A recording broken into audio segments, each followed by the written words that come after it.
All right, Shalom Akim. This is the second edition of our GMS Living Waters, giving all praises to Yahweh Ba'Ashem Yahweh Shai, and to the hopeful elect Akim. May the spirit of Yahweh Shai continue to rest upon you. And today's sitting is centered around Isaiah, the 14th chapter, and we're going to just go right into it. For the Lord will have mercy on Jacob and will yet choose Israel and set them in their own land. And the strangers shall be joined with them, and they shall cleave to the house of Jacob. Yeah, so the Lord saying he will have mercy on Jacob, and he will yet choose Israel and set them in their own land. So if you got any kind of function in mind, and if you are really into history or into learning knowledge, higher learning, like that's the, if you ask any of these so-called people who went to college, you ask them what the word college mean, and they really couldn't tell you. It simply means higher learning. So if you're a person who on a voyage or a mission of learning to seeking to really learn, and you were wondering about your people, all right, the state of your people, like you got all these people out here protesting, all right, you go to the basics. You're not in your own land. Even the unlearned can tell you that. That's well documented. The Negroes here here on the soils of America was brought here by way of Congo slave ships. So this is not your land. Thus this scripture that said, and I will yet choose Israel and set them in their own land. So what people need to be set in their own land? The Israelites, which are you so-called Negroes, Latinos, and Native Americans. All right, Isaiah 14:2, and the people shall take them and bring them to their place, and the house of Israel shall possess them in the land of the Lord for servants and handmaids. All right, haven't you ever heard the old saying, what goes around comes around?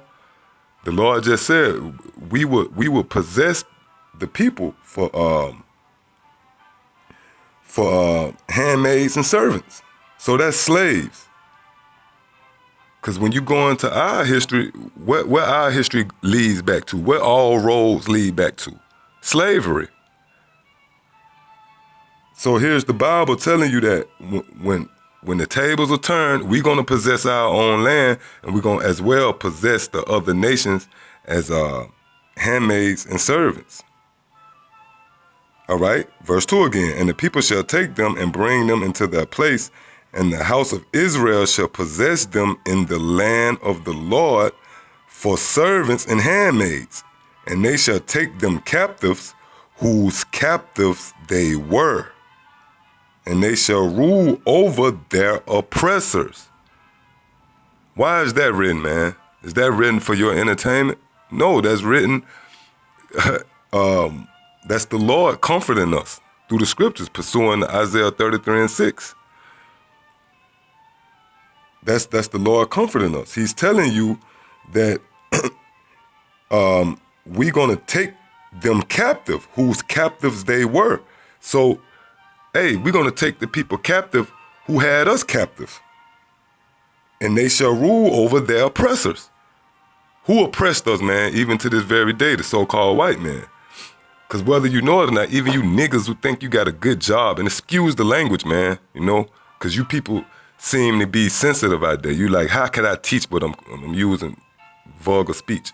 So excuse me if you niggas still soft, man. We got to whip you niggas into shape. But the Lord said we should rule over our oppressors. You're being oppressed to this very day. Even if you got a job or whatever, nice job, you working so much money, or you getting so many hours and so much money an hour, man, you oppressed, man. Why?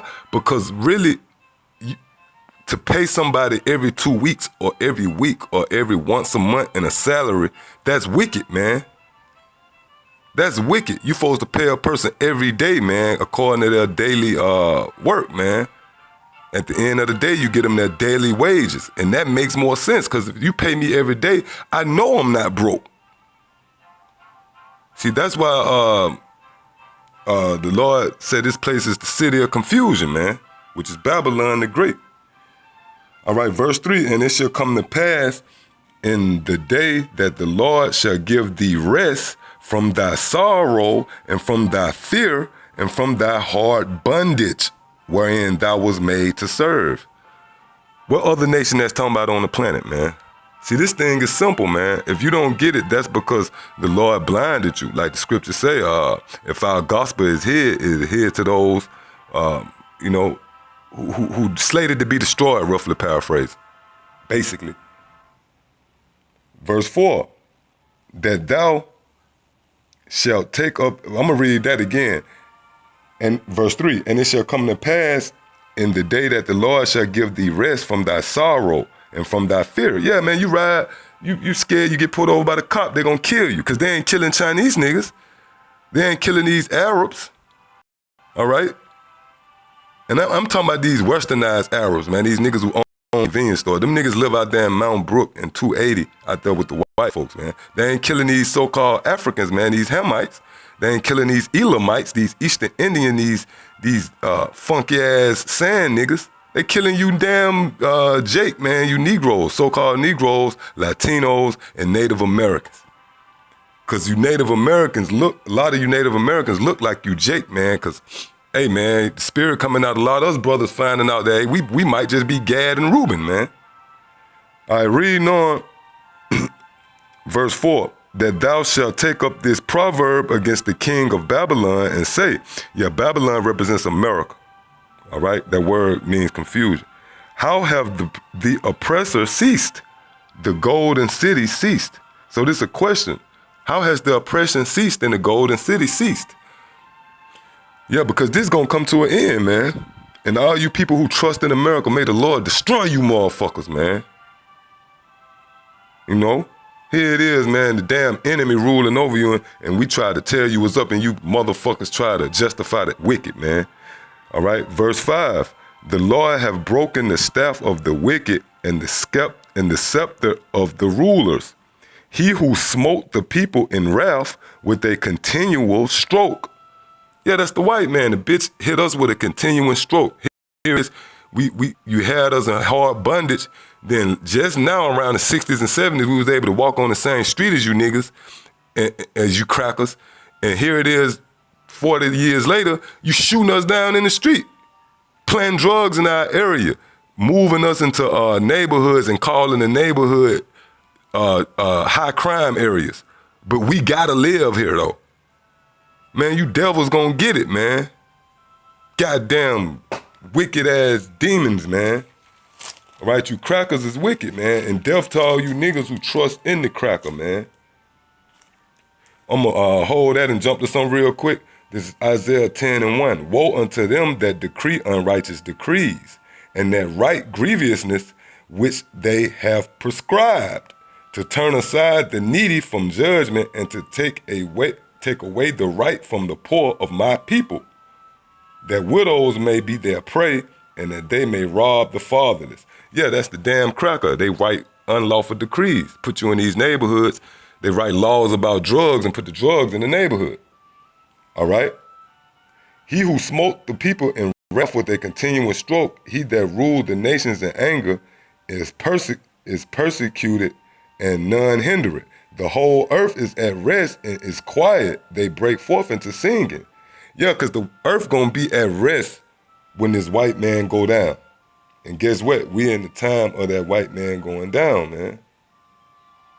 So with that, for the interest of time, I'm gonna go ahead and close this. I'm gonna continue on into this Isaiah 14th chapter. We ended on Isaiah 14:6. We'll pick up on Isaiah 14:7. And shalom to the next time. Peace, safety to the elect Akim, and death to you 2/3.